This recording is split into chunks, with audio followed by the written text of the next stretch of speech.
Assalamualaikum warahmatullahi wabarakatuh. Selamat pagi, selamat berjumpa lagi pada pembelajaran matematika. Marilah kita awali pembelajaran ini dengan bacaan basmalah bersama-sama. Bismillahirrahmanirrahim. Untuk kali ini kita akan membahas tentang statistika.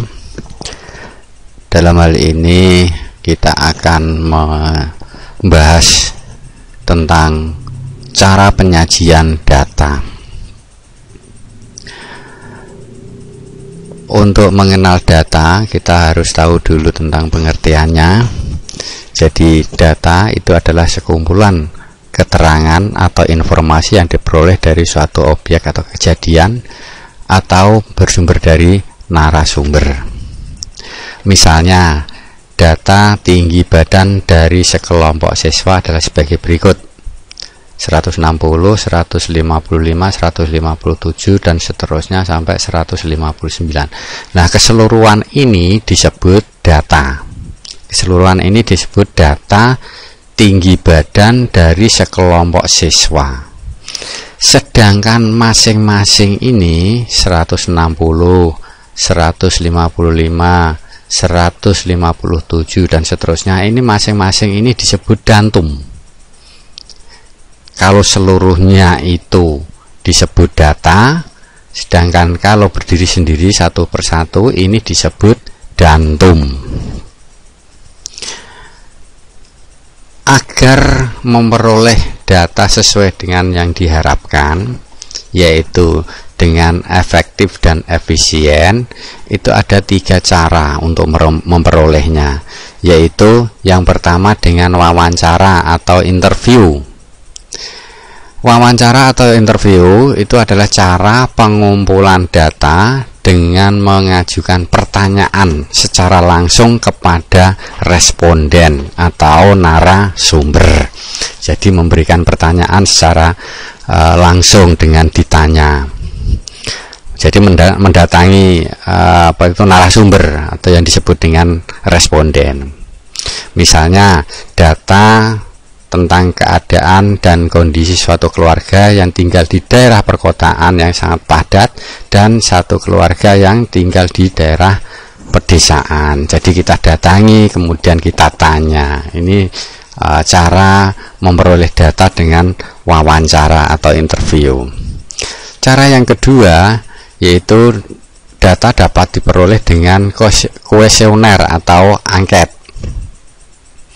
Kuesioner atau angket itu adalah cara mengumpulkan data dengan mengirimkan daftar pertanyaan kepada narasumber. Jadi pertanyaan-pertanyaan yang kita ajukan itu dituliskan sehingga akan membentuk daftar pertanyaan, dan daftar pertanyaan itu kita kirimkan kepada narasumber untuk diisi.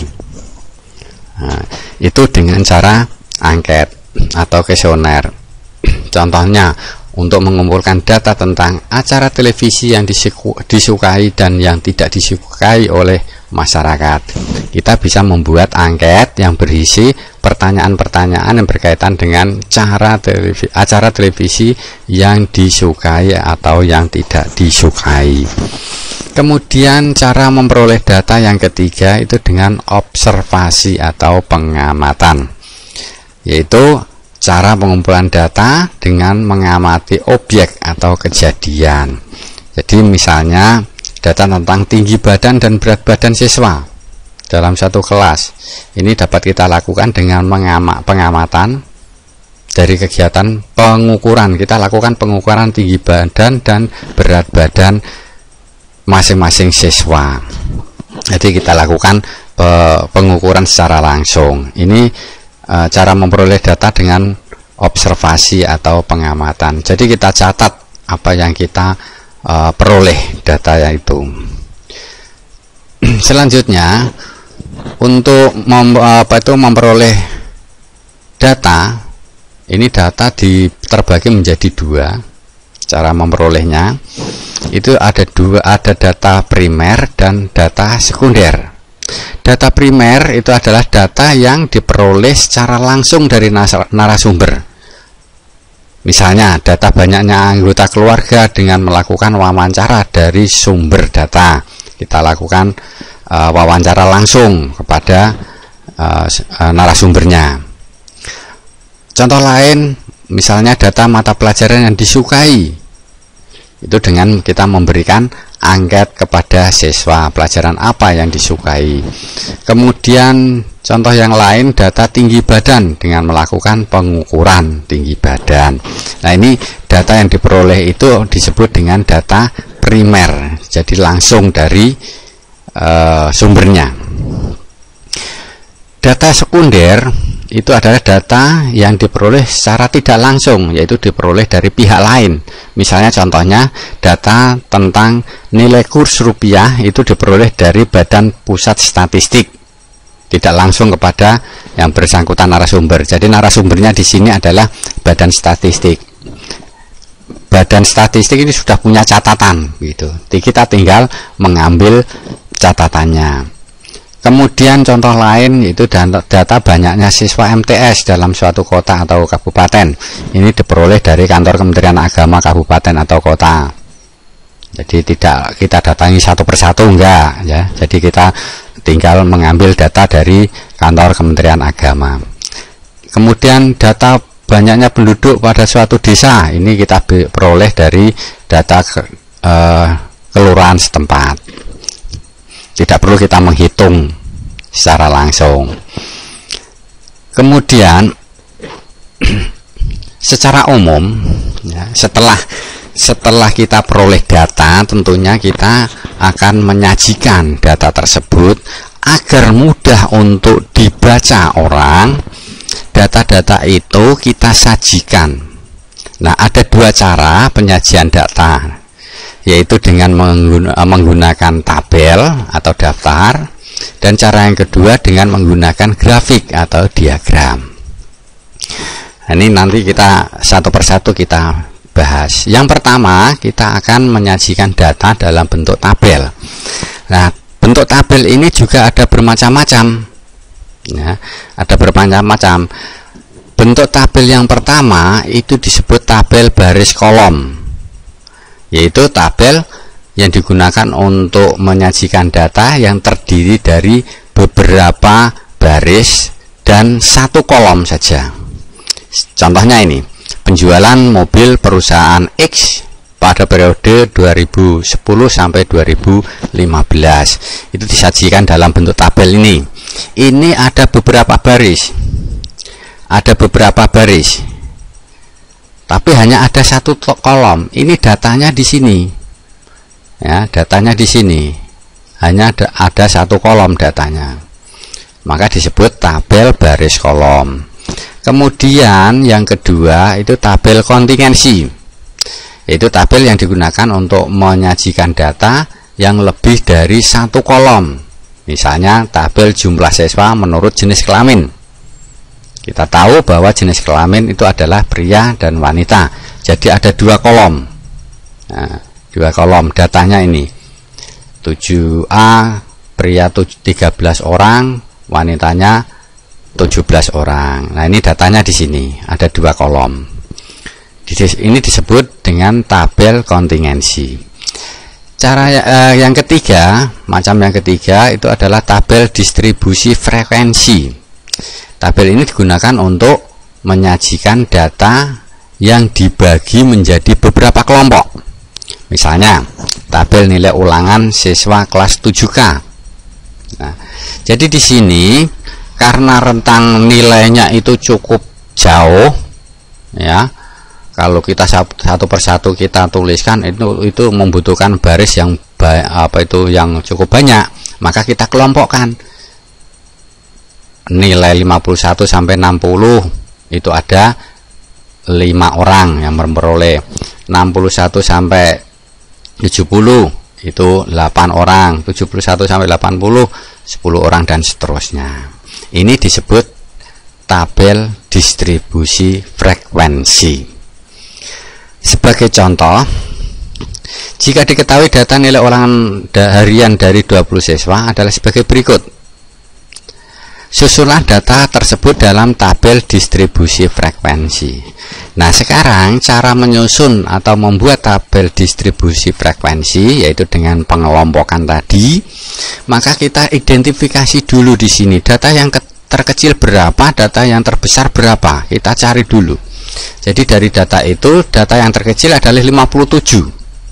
Sedangkan data yang terbesar adalah 96. Kalau kita lihat rentangnya itu adalah 96 dikurangi 57 ada 39. Kalau kita buat satu persatu 57, 58, 59 dan seterusnya sampai 96 itu membutuhkan 39 baris. Ini tidak efektif. Oleh karena itu kita kelompokkan. Kita kelompokkan membuat rentang nilai dari misalnya dari 51 sampai 60, 61 sampai 70 dan seterusnya sampai yang terakhir 91 sampai 100. Nah, cara mencari banyaknya ini tadi data, nah, banyak data, maka kita gunakan bantuan turus atau tali, yaitu dengan mencoret-coret begitu. Misalnya di sini yang pertama 57. Kita coret 57 berada di rentang 51 sampai 60. Kita coret di sini. Oke. 87 berada di rentang 81 sampai 90, maka kita coret di sini. Nah, dan seterusnya supaya tidak tertinggal, maka di sini kita coret, kemudian kita coret lagi, demikian seterusnya. 85 kita coret, kemudian kita coret lagi di kolom atau baris 85 dan seterusnya.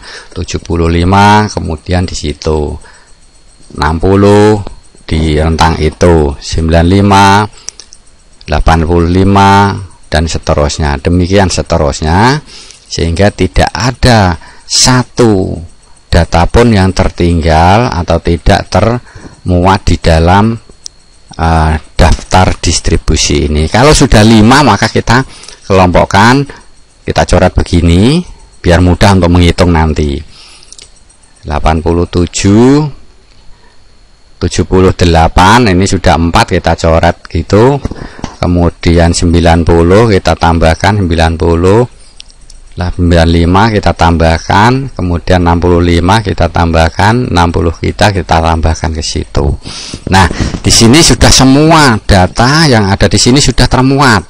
Maka kita tinggal menghitung turusnya, yaitu di sini ada 2 kita tulis 2, ini ada 3 kita tulis 3, baris ketiga ada 5 kita tulis 5, data berikutnya ada 7 kita tulis 7, selanjutnya 3 kita tulis 3.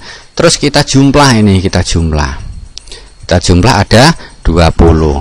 Perlu diketahui bahwa jumlah di sini 20 itu harus sesuai dengan banyaknya data di sini. Kalau kita hitung satu persatu 1, 2, 3, 4, 5 sampai seterusnya, ini ada 20 data, maka harus cocok dengan jumlah di sini. Itu.